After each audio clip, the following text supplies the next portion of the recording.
From red carpets to radio waves, Ryan Seacrest has become a titan of modern media. With a voice recognized across the nation and a business mind that's just as sharp, Seacrest has built an entertainment empire spanning decades. He's not just a host, he's a producer, a mogul, and a master of reinvention. With a jaw-dropping net worth of $450 million, Seacrest's success is written not only in ratings and revenue, but in the luxury that surrounds him. From multi-million-dollar real estate to a fleet of envy-inducing supercars.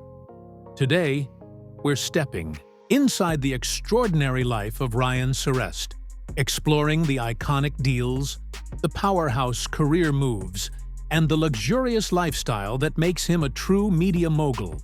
Stick around.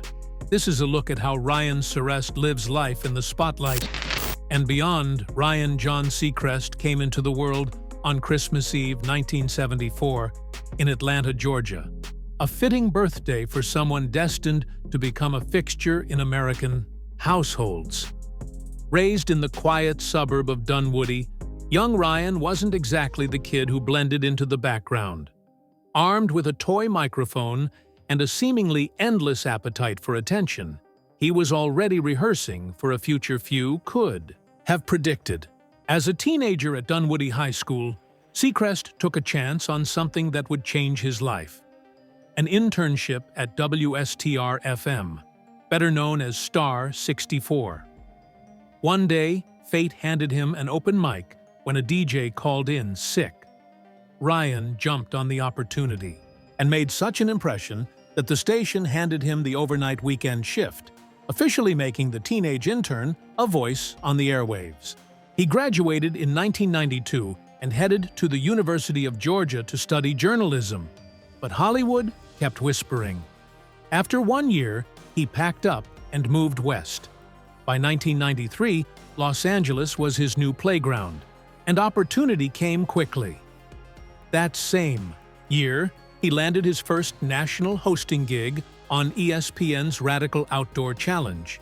It was the first of many shows to come. Over the next few years, Ryan was a familiar face to younger viewers, hosting Gladiators 2000, Wild Animal Games, and Click. In a wink to his rising pop culture presence, he even showed up as a fictional game show host in a 1997 episode of Beverly Hills 90210.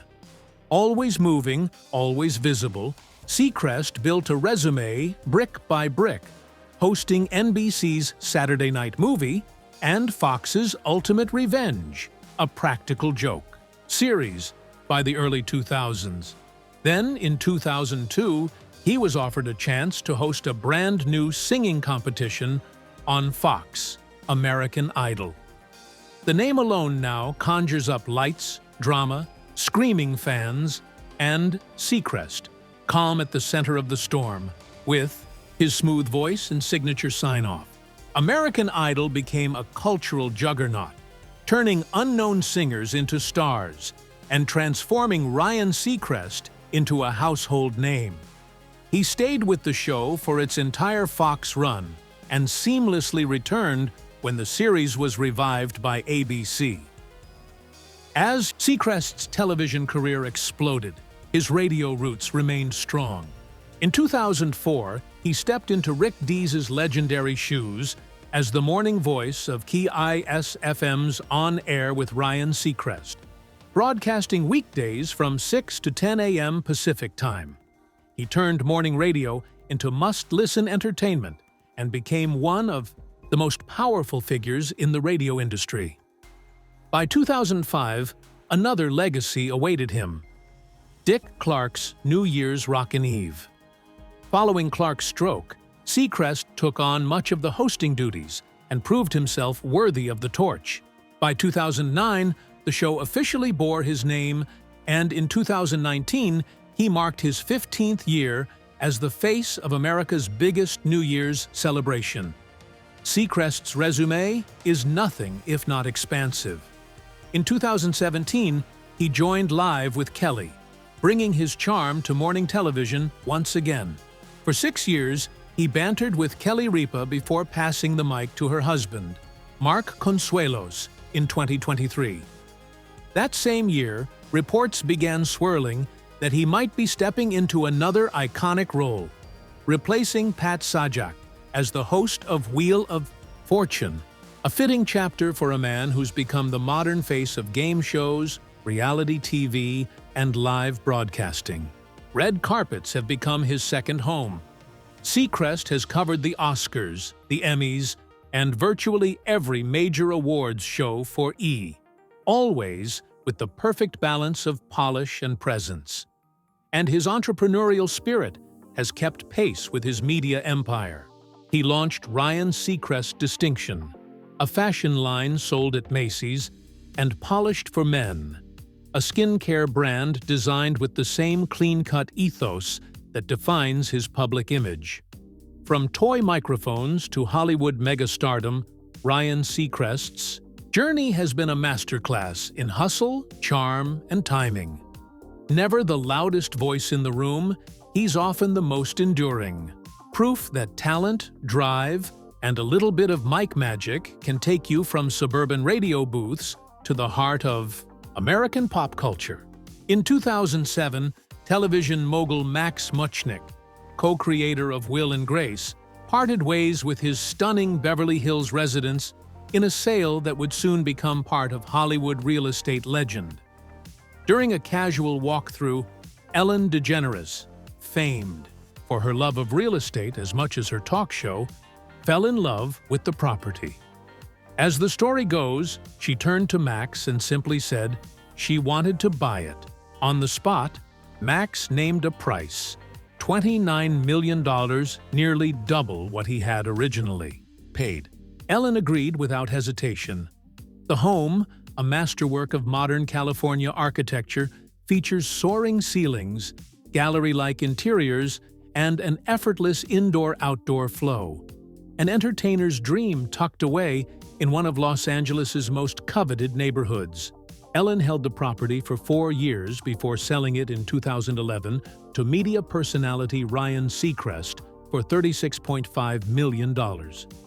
Ever the savvy investor, Seacrest expanded his domain by purchasing a neighboring property a year later for an additional $2 million, bringing the total land to 2.87 manicured acres.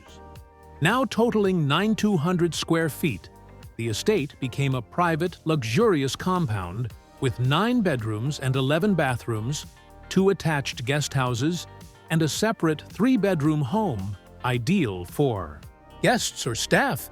The grounds boast lush formal gardens, a resort-style pool, shaded loggias, and serene lounging areas that reflect Seacrest's taste for both privacy and polished aesthetics.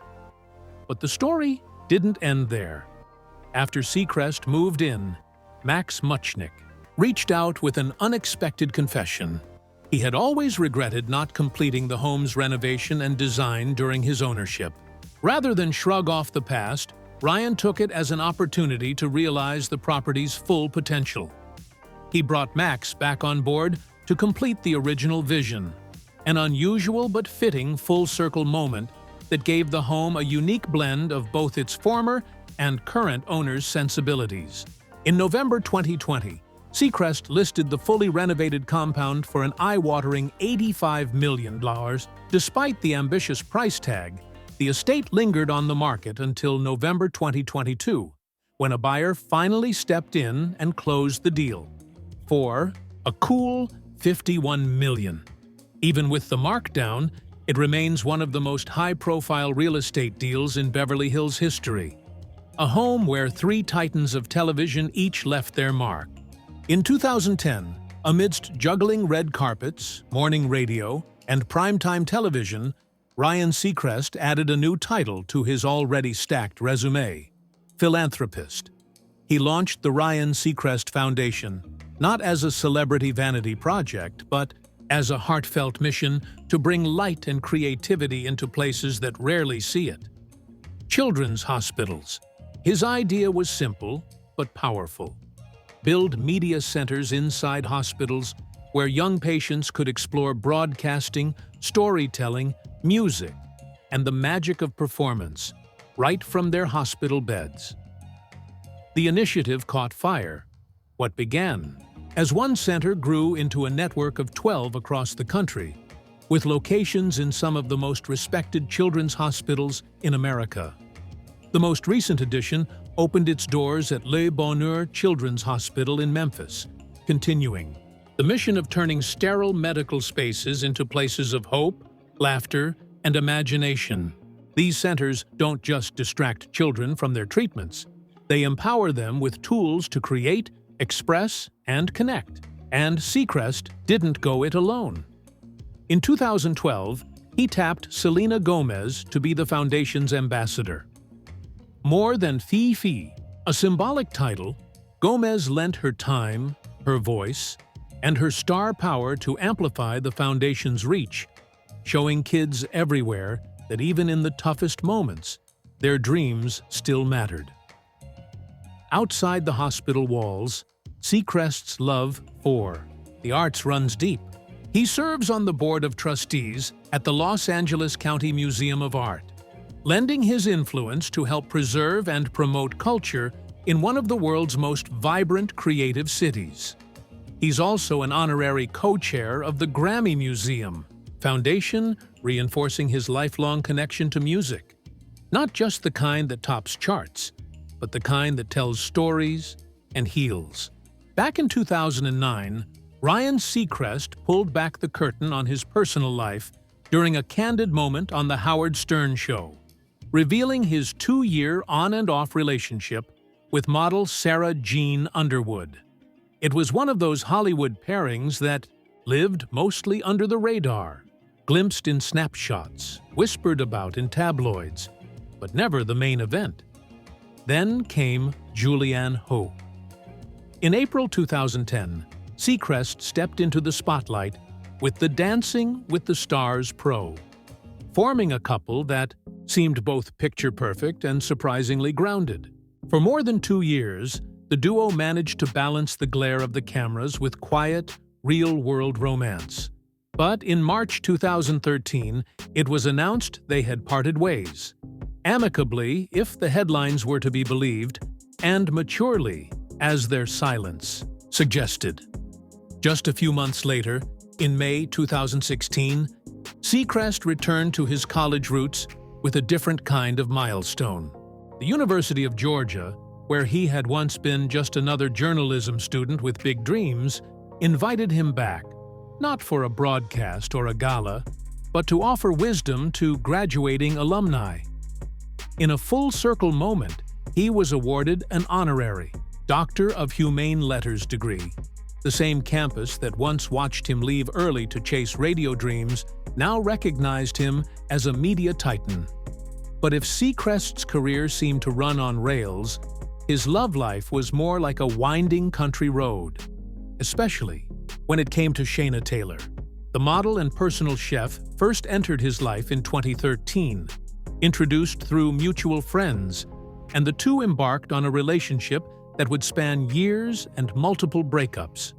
First, they split in 2014, only to reunite and move in together by May 2017. A second breakup followed in February 2019. Yet by that September, they were back on, giving love another go. Still, the roller coaster came to a final halt in 2020. On June 29th, reports confirmed the pair had once again parted ways, and this time it seemed to stick. Seacrest was spotted vacationing in Mexico with someone new, quietly signaling the end of his chapter with Taylor. Not one to go quietly, Taylor shared a poignant message on Instagram soon after. "You will never need to convince the right person to love you. No matter what, you cannot change them. Change must be inspired from within, and actions are always louder than words." While she was reportedly ready to settle down, Seacrest, then 45, wasn't quite there. Timing, as always, played its part. In the midst of personal change, Seacrest remained a steady public voice. In July 2020, following the passing of broadcasting legend Regis Philbin, both he and Kelly Ripa paid heartfelt tribute to the man who helped define the very genre Seacrest would later inherit. It was a reminder that even amid the ebbs and flows of romance, Seacrest has always held one constant role: a voice millions trust to carry them through both celebration and loss.